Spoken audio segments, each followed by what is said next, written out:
All right, we got this Buick Lucerne here. This is the, I'm trying to think what year it is. I think 2008.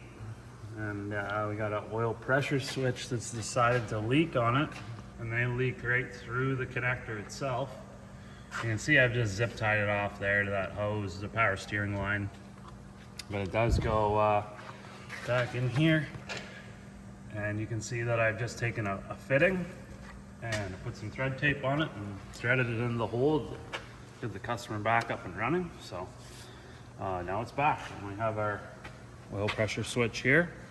So yeah, it actually leaks right through the terminals there and leaks pretty bad. So there's the part number of the sensor that you need. And this has the 3800 V6 engine in it. And yeah, I'm just gonna go grab a wrench. I can't remember exactly what size wrench that I need, but let's get some tools and go from there. All right, we got this Buick Lucerne here. This is the, I'm trying to think what year it is. I think 2008. And we got an oil pressure switch that's decided to leak on it. And they leak right through the connector itself. You can see I've just zip tied it off there to that hose, the power steering line. But it does go back in here.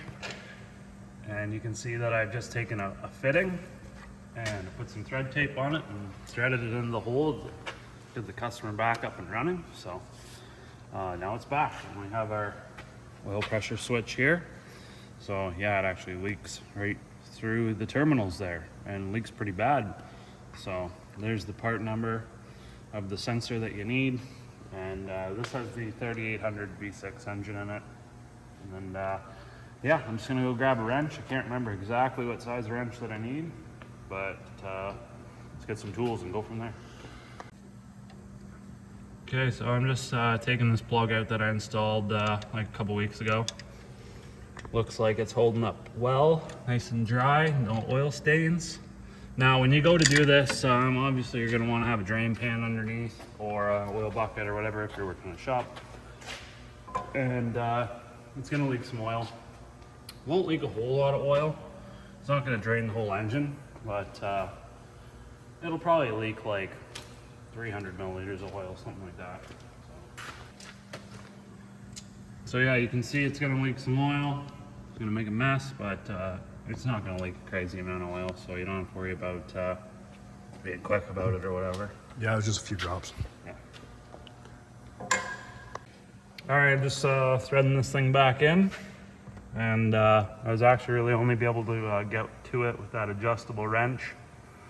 The other wrenches that I have were too long and they get, there's interference with a pulley that sits right above it. So once you get her snugged up in there, then just plug it in, run it, make sure that your oil level's good to go, I guess, before you run it, and then